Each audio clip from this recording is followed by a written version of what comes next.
Why is it that customers are starting to trust AI more than Google results? And truthfully, do you think that's right? Do you see the same thing happening with your customers and what you're seeing in the industry? I think a lot of it comes down to that AI feels more curated. So where you go to Google, you're getting 10 links, but AI is giving you one synthesized answer. Those AI answers and summaries, they feel definitive versus Google says, hey, here's some relevant content, at least most of it's relevant. And I also believe that there's some fatigue when it comes to search. People don't want to do what they've been doing in the past, which is scrolling down, going through 5 articles, trying to really dive into what it is that they're trying to find. I agree, 100%. I think it comes down to at least the trust factor. It's almost a psychological element. AI almost, in a way, mimics confidence. You're going in, you're putting in your question, your query, and it's the tone that comes out. Welcome to another episode of SEO On-Air. Today, I have 2 guests with us that are going to be taking SEO from very different perspectives. Cynthia, who's the founder of High Peaks Marketing, works closely with small agencies and SMBs that need to build real brand visibility. And I think that was a huge emphasis with you, was that story and that brand without massive budgets. She's focused on fundamentals, messaging, Google business profiles for those local presence, and consistent brand signals across the web, which I think we'll dive much deeper into as we talk about AI in the podcast today. So thanks for joining us, Cynthia. Thanks for having me. And Grady, glad to have you here as well. He's the director of SEO at PufCreativ, where ROI is proving agency value. And that was something that actually was pretty fascinating when we talked earlier, was that you're proving the value of an agency beyond the initial sales pitch was something that really stuck with me in the conversation with you. But Grady's deep into AEO, GEO with a background in finance and econ. He loves the numbers behind SEO. We just found that out as well, and especially in a competitive industry like cannabis. So thanks for joining us, Grady. Happy to be here. Okay. So the first question I had for you guys is really just around the shift that I'm seeing in how users are searching for stuff. I think earlier this year, or I guess last year now, the conversation was around how like TikTok and Instagram and Facebook are all becoming like search engine platforms themselves. And people are kind of not always using Google to search for things. And today, with AI being obviously far more adopted in 2026 than it was early 2025, there's a question of people are starting to trust AI results more than Google results. And I just wanted to hear from your perspectives, just kind of opening up the AI conversation. Why is it that customers are starting to trust AI more than Google results? And truthfully, do you think that's right? Do you see the same thing happening with your customers and what you're seeing in the industry? And this isn't directed at one of you or both of you. This is everyone. So all of us can give insight here. But tell me, just jump in.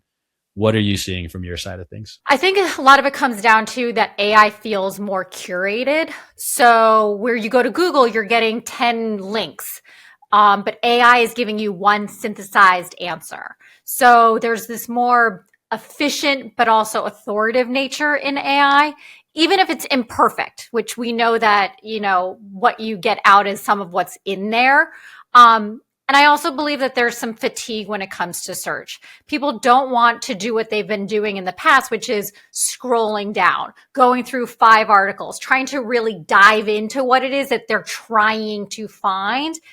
And then AI almost, in a way, mimics confidence. You're going in, you're putting in your question, your query, and it's the tone that comes out. It's the decisiveness of the answer. There's perceived trust in it. So I think where it's almost some laziness in a way, where you go to Google and you're having to really dive, AI is your friend who's giving you your answer. But also there's this trust that's now building with AI. Yeah, I agree 100%. I think it comes down to at least the trust factor. It's almost a psychological element. So it's how that information is being presented, like you were alluding to, Cynthia. It's that those AI answers and summaries, they feel definitive versus Google says, hey, here's some relevant content, at least most of it's relevant. Figure it out from here. And people, as we know, especially users, they want that path of least resistance. And Cynthia, you also said it might be some laziness. I agree.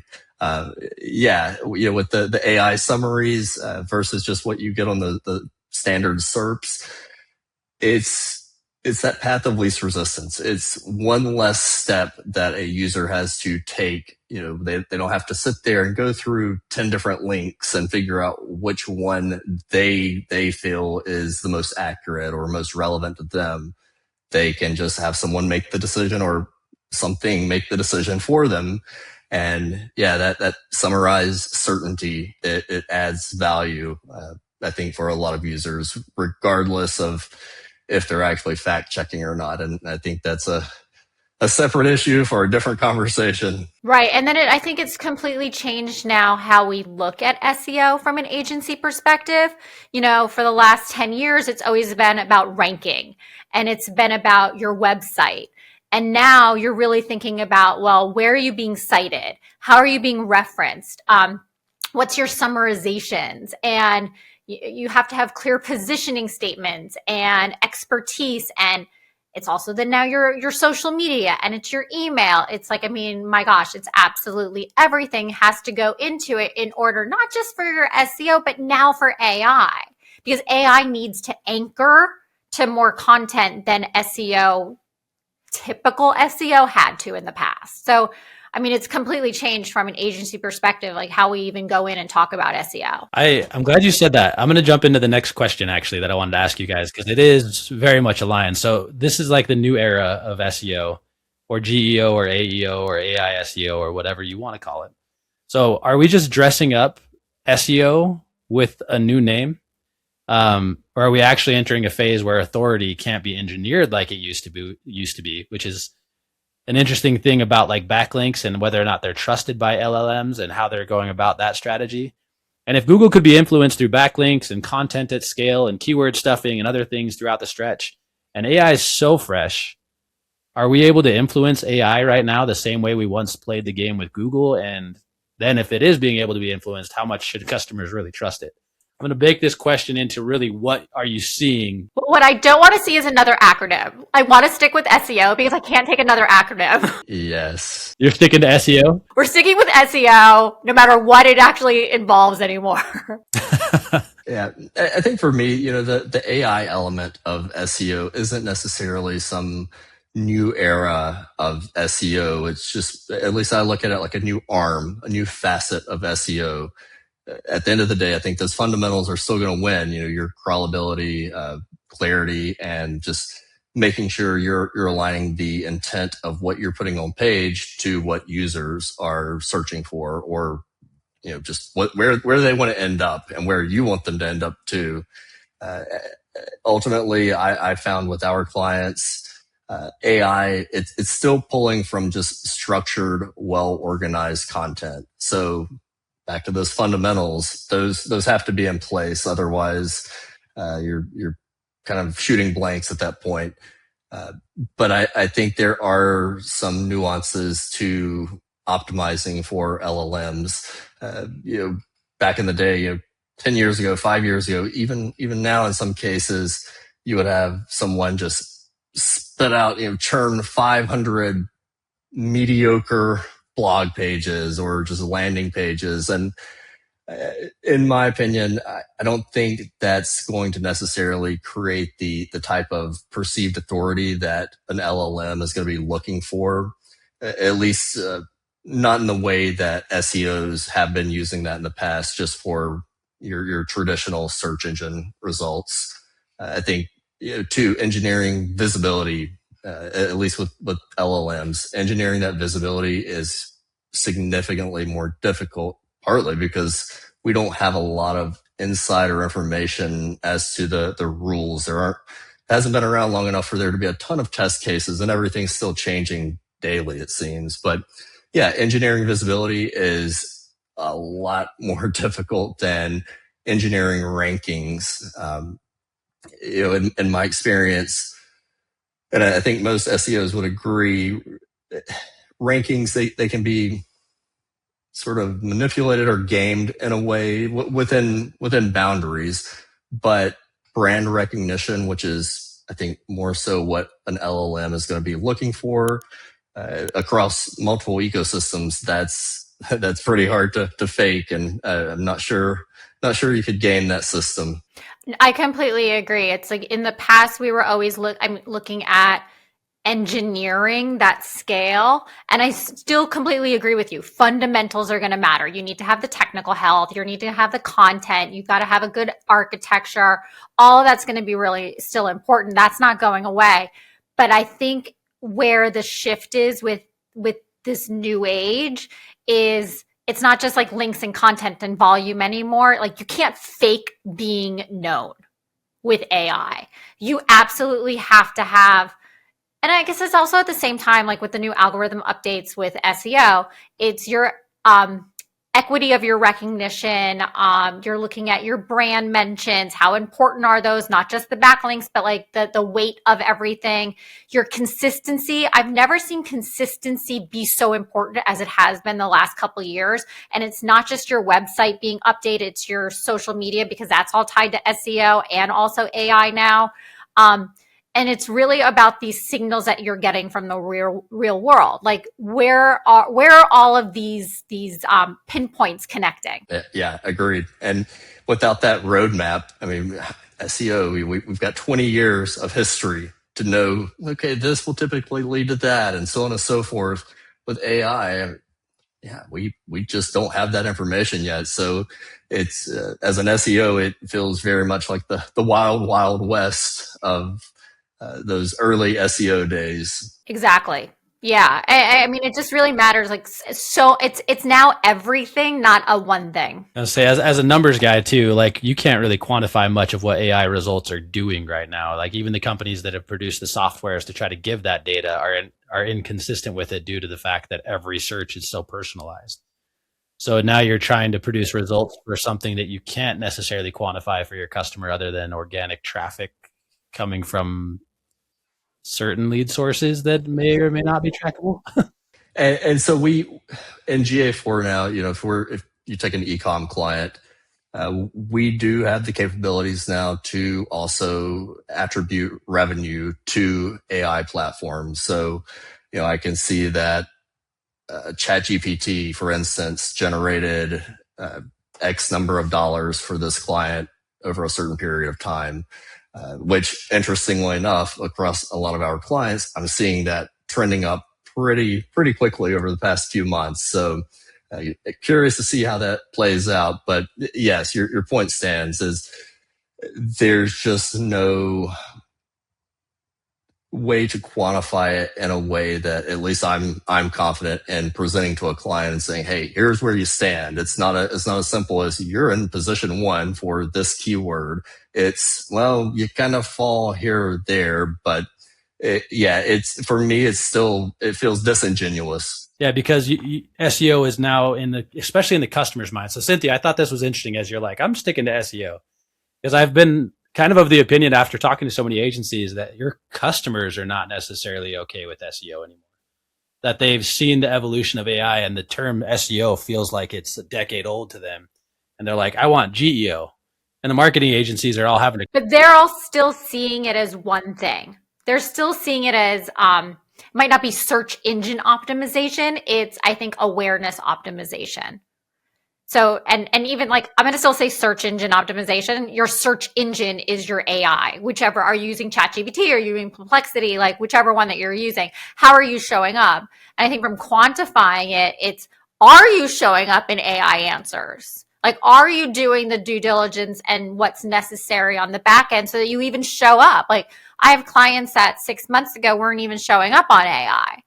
And so we're having to do a lot of work just to come up in the answers for their local communities. So one of my questions would be about this is interesting because we've had a lot of local companies on that have kind of testified that SEO for local has not really been impacted as much from AI results. That hurts my heart. Tell me, customers that weren't ranking before, what are the actual strategies that you're implementing that are helping them show up in LLM results now? Like what is the actual SEOs that's changing? Yeah. I mean, for local markets, I can't stress enough, for a small local business, your SEO is your bread and butter. No matter what, again, are you searching on Google or are you searching ChatGPT? You're still searching for something and you need to come up. For Main Street businesses, this is where it's your blood, sweat, and tears, not your pocketbook.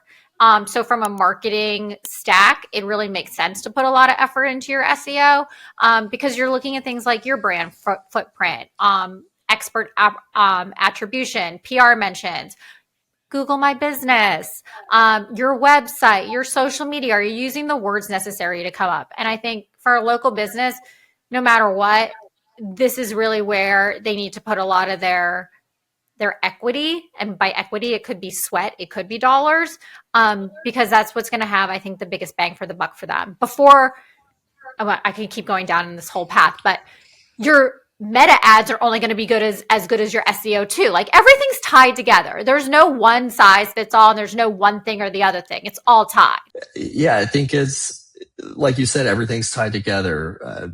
And I take a lot of time, especially if a client brings up, oh, well, what are you going to do for AI? And can you get us ranking for AI? And it's like, hey, if you're here for SEO, you're in good hands. If your SEO is strong, then chances are you've built that foundation that you need to start ramping up in the AI world. So yeah, I think it's a matter of positioning both on-page narratives, your fundamentals, your technical fundamentals, making sure that's in place. Again, just like users go for the path of least resistance, typically AI or LLMs will also do the same.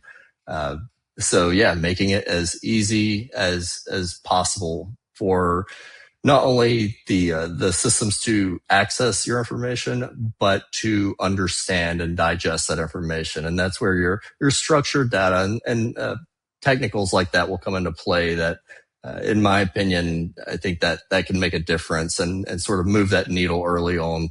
If you have a client that's really focused on getting that AI presence. Yeah. It's just the next stage of the evolution. Like 10 years ago, we were writing 5 blogs a day. Oh my God. Which I'm so happy we're past. It's just all of these things are just going to keep evolving. And this is the next step of that evolution. So one thing that stands out to me is that consistency is something that you talked about, Cynthia, because I think a lot of people think that you can optimize a website, and you probably have customers like this all the time. Like we've optimized it. What else are you going to do? We finished the job. So there's a question of like proving the value of an agency beyond 6 months, beyond 12 months. Like, why do I need an agency once my website's been built and you've already optimized me for SEO? I'm getting found now, right? Like how are you adding value after 6 months, after 12 months? Talk to me about that consistency that's needed for rankings today. I tell a lot of people now, yes, I'm in the business of marketing. I'm an agency that helps you with your marketing, but I'm not just talking CMO. If you're not talking to the CFO, and that's where agencies are going to miss out, you need to be talking about clearly their bottom line and their revenue. So you're looking at maybe say like the impact of the pipeline.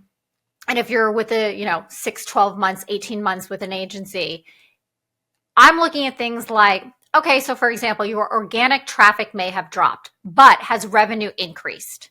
Well, that means that the strategy is working because maybe there's other levers that we're pulling. So it's not just about that organic traffic for SEO anymore. When you're coming up in different elements, then that's where it's going to be helping with the conversion funnel. So again, like SEO from a traffic perspective, it's an indicator, but I don't think in today's day and age, it's the outcome anymore. Agreed. Everyone focuses on traffic metrics. I like to look at traffic metrics as sort of my North Star. If a site has just launched or a brand has just launched, just to know, hey, we're getting that traction. Beyond that, like you said, especially in the e-com space, it's revenue attribution. Helping that client understand where that revenue is coming from and painting that picture and creating that narrative that helps them also understand the ROI in SEO, because as we all know, SEO has the curse of it can be difficult to give a hard ROI. If you have a multi-chain attribution model, do you attribute that that sale to this one, or when the first session, the second session, the third session? There's so many ways that you could paint that picture. So, I think one of the things that has really helped me out, and especially with clients who they're at the end of their 6-month retainer, is just helping them understand those metrics and remembering or reminding them rather that they hired you because you are the expert. And with that, I think a lot of times people will see, big red, scary down arrow on a SEMrush report that you just send over. And that's only going to create more confusion, more concern, make the client question, are we getting what we're paying for? So I think it's important, and something that we try to do at PufCreativ is, taking a few minutes each month or whatever time frame works for you and works for the client, and just explaining those big scary numbers and saying, helping them understand that, like you were saying, Cynthia, hey, if your active users decline, but your conversion rate increased, that just means you're driving more qualified traffic to the site now, which is exactly what we want. So a downward trend is not always a negative trend, so to speak. I think another thing is just, and I see this a lot with clients that may be on the fence at the end of their 6-month retainer, and they're trying to decide if it's worth renewing. We do month over month reports. Each month, a client gets a report of their prior month's performance. And for that final month, when the renewal date comes up, I like to issue a 6-month report. And that gives them an idea of where they started and where they've made it, or where they are now. That helps them see that broader picture and the impact of your efforts and what you've put into the SEO. And I think it's a more telling story than your typically just minor month-to-month fluctuations. Exactly. Yeah. I look at it from, obviously we as agencies want to market the marketing, but really it's a numbers game. So diving into all of the analytics and showing, as I said before, the pipeline intent. And that's what you're trying to prove with numbers. So before, it was so easy. Loved doing a report where all I had to say was, here's your month over month traffic growth. That was great. But now it's conversion rate, it's lead qualities, time on site, engagement signals. I can't talk enough about engagement. You get all the traffic, but if they're not the right people, then what are you even doing? We're not here just to have people. We want the right people. And then obviously, AI visibility. So trying to really help a business as far as organic can be a lot of things, because organic channels aren't just your organic search anymore. So that, as you guys are talking about it, I'm putting myself in the customer's feet, in the customer's shoes, excuse me.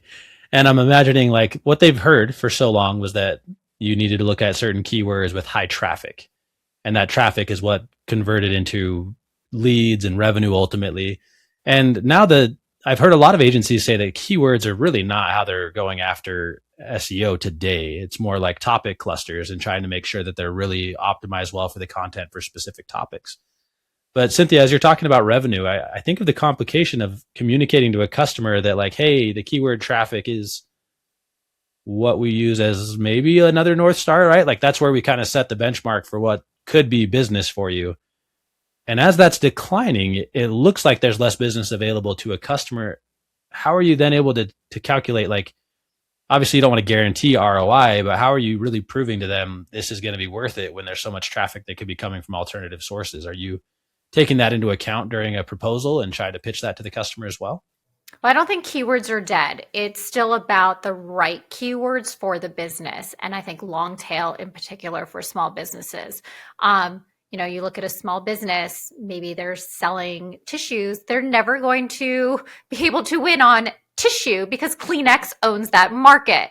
But where is their sweet spot? Where's their niche that their keywords, long form can really actually find that right customer? So personal training is so high. Okay, but what makes you that personal trainer for your area that you're going to get the right customer? So it's not so much about that one keyword. It's what, as you said, the content around that I think still matters and where we can add a lot of value and helping them determine what those words are. Like, I have a business. Like, so for example, they might say personal trainer. I'm like, that's so broad. Let's narrow that down to really, again, go into who your brand is. What are you trying to accomplish that's going to make a difference for you so that you make money? And as an SEO, that is one of the most difficult conversations you have to have with a client or a prospect, because you want to sign contract naturally, but having to be transparent and say, what's your differentiator? And if you just get that deer in the headlights look, you realize, oh man, this has got red flags all over it, because it's going to make you look bad as an SEO when they're trying to compete with these multi-million-dollar established brands nationally, and they've got a $50,000 budget for marketing each quarter. It's not going to happen. So yeah, those are not fun conversations to navigate, but I think that's what separates the I guess more genuine or honest SEOs from those who just want a paycheck. You both, going back to the terminology on sticking to SEO, I think you both kind of agreed that that's what you were going to do. I think it's really fascinating. Yeah, until it's really another acronym, but I still think at the end of the day, it still goes into this idea of search, whatever it is that you're searching for or searching on. Yeah, I'm not insulting any agencies that I've had on the podcast that maybe have adopted GEO or AEO, but I think the thought that you're confident enough in what you do to not change the terminology because that's what the customer asked for, but just to teach them that it's not evolved. Well, that's a big role in agency life. Part of our entire world, I would say 50% of my life as an agency owner is a therapist educator. You're doing a lot of work with your clients to work with them through what is your brand voice? Who are you? What are you trying to accomplish? But then having honest conversations too about, okay, you read an article, excited there's a new term out there. Here's really what it means. This is how it's going to add, and how are you going to make money? And then the other 50%, I'm actually doing marketing. I think marketing agencies dive into the true consultants, right? Like you're really like fully involved in every aspect of the business. I've seen a lot of agencies that are taking recorded sales calls now, that they have to have the sales calls to make sure that all the terminology from the sales team and the marketing team and the ads are all lined up completely, because there's so much fragmentation inside of some companies. And at the end of the day, it's just this very simple question. What are you trying to accomplish? The brand. Right? Until they hit you with brand. We want to make more money. Oh, nothing, just brand. This is this is probably the hardest question I'm going to ask you guys. And I even asked you about the longevity and like closing revenue pitches without necessarily having quantifiable results that you can track as detailed as you wish. Now I'm going to ask you to do the impossible. I'm your customer and I have not the budget that I should have to do SEO with you today. So if you had a client with a limited budget today, where would you invest first? Brand, content, technical SEO, AI optimization?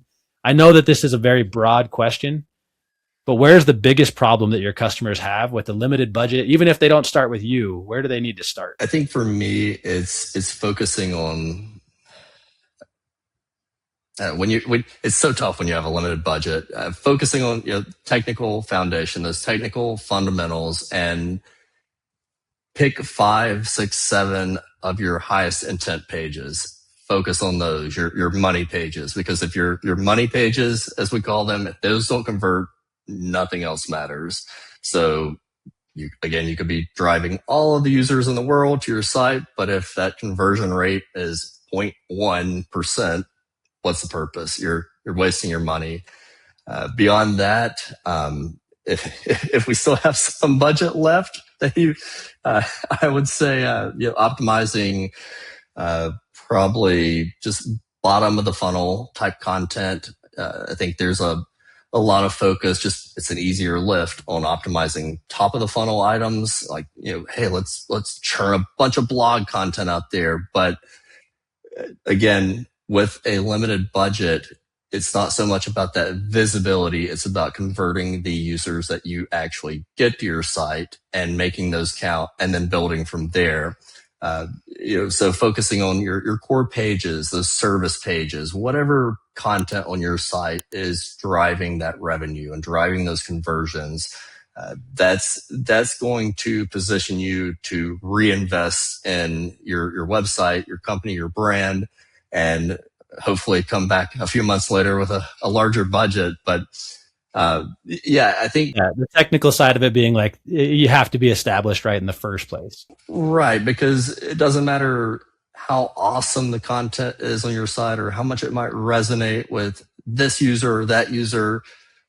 If Google doesn't understand it or can't navigate it easily, what's the purpose? I think too, a lot of people, especially nowadays, they'll go to their favorite AI platform and come up with their own marketing plan or their own SEO plan, and then come to us, PufCreativ, and say, hey, so I'm thinking about doing this. It's like, cool.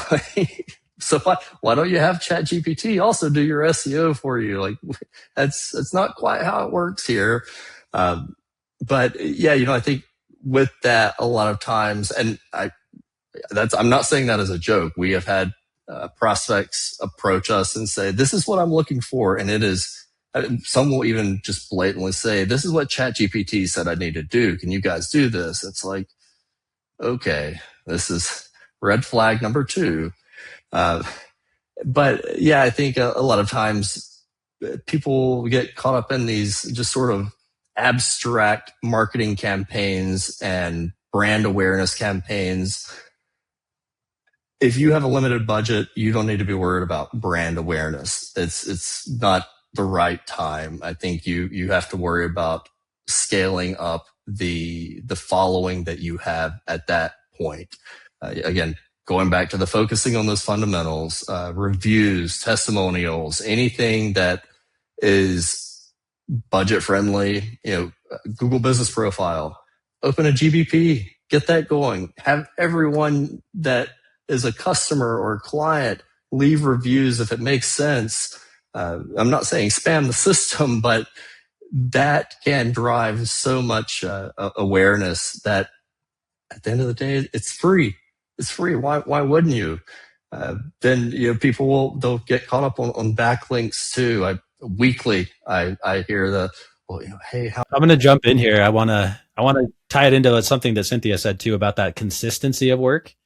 It's interesting that you talk about all those little tasks that you can do. And I'm thinking about Cynthia, I'll give you a chance to answer it too. But I'm like, man, today is rewarding, like just volume of work that's being done, the consistency of someone that's going out and getting reviews every month versus someone that paid for a ton of reviews.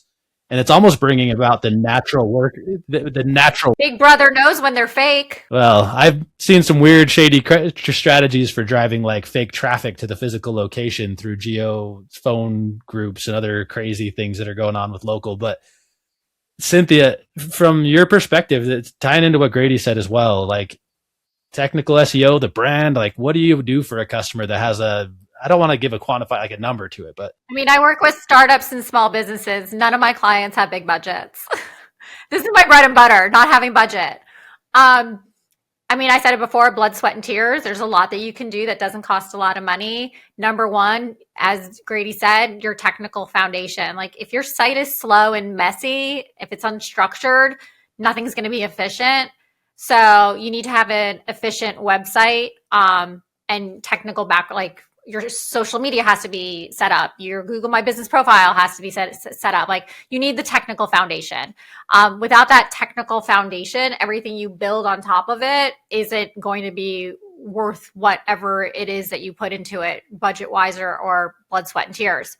And then obviously, your positioning and your brand. If your messaging is not clear, nothing's going to convert. And that also, I think, ties to the technicality of what it is that you do. And a lot of those things can be free. Like you have to do the homework and be truthful as a small business, or if you don't have a lot of budget, who are you and what are you trying to do? How do you want to make money? And like, be honest with yourself about it. Like you're not going to be Kleenex. You're not Kim Kardashian. You're not this big brand. Figure out who you are, and like, you can grow from it, but you have to have that foundation. And be honest with your agency too. Yes. Be honest with your agency. That's an interesting one. That's something I almost have tried to have people pull this out of there. Like, how are you actually getting that information from your customer? Because your customers often don't know. I had an interview once where someone asked me what I wanted to be when I grew up. I'm still waiting to find that out too. I don't know. I thought I was grown up. I was like super confused, right? Like, I'm an adult. I feel like I've done good things, and am I not doing it right now? And then you're asking your customer like, hey, so what do you really want to focus on? They're like, we're focusing on it right now. What do you mean? How do I be better than we are right now? So you're asking some really... Well, that's why I said part of it is being the therapist and having those tough conversations. You really do have to ask as an agency, or anyway, even if you're working in-house at a company and you're doing the marketing, ask those tough questions like, where do you want to be? How do you want to scale? Where do you see this going in 10 years? What is your ultimate goal? Is your ultimate goal to be in business for 1 year and get bought? Let's be honest, because that's a completely different strategy than I want to grow this into the biggest thing ever and I want to be in business for the next 50 years. But having those conversations is what then is going to give you a more powerful brand. So I'll ask you, Grady, too. Like, do you have an onboarding script that you think works for that situation, like for onboarding your customers? Or do you feel like it's a real organic conversation where you have to dive deeper into what they actually said to get what they actually meant? So we don't have an onboarding script. I think for us, being that we are in a niche industry, after you have enough conversations with different clients around the nation, you start to pick up on similar trends of, okay, usually when someone says this, it means that. And I think that a lot of times can be used as a signal to get into those tough conversations of, hey, so what's your budget looking like? What's your 1 year game plan? Where do you want to be in a year, 3 years, 5 years? And based on those responses, it's either, okay, well, this person is completely delusional, or, okay, I've got an idea of the budget we're working with. And from there, that sort of helps me and our SEO team cater that 6-month game plan that best fits what they are wanting and what is realistic. I think that's an important part of the conversation too, which is what's realistic. SEO doesn't change overnight. There is a time involvement with it, but that's the same thing with, social media conversions. When you're levering some of these channels, you do need time. And I think that's an honest conversation to have with clients as well. There's something in there, Grady, that you said. I think it has to do with just like the most complicated part of onboarding a new customer is really trying to get that answer out of them. And even when they're talking to AI, they don't know that they're not asking the right questions to AI. They think they know those right questions. And I think that's one of the truest value props I've ever heard for a marketing agency today, is that AI can answer your questions. But the reality that you don't necessarily know what to ask or have a solid game plan in place is why you work with an agency that has like run the path multiple times with multiple customers, good and bad. And I think that's actually, I think it's where I probably want to wrap up the podcast today on is I think I've talked to a few agencies that really take that extra step for their customers, like even in their values, that their core value is to take one extra task, like do one extra piece of work for the customer.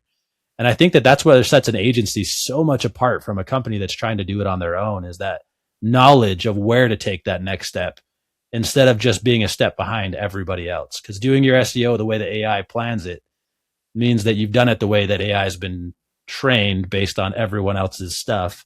And now you're just permanently in second place in my perspective of how I see marketing agencies at the advantage. So I appreciate you both being here. We're going to wrap up there. I think we're out of time as well. So thank you for being guests on SEO On Air, and we'll see you next time, guys. Thank you.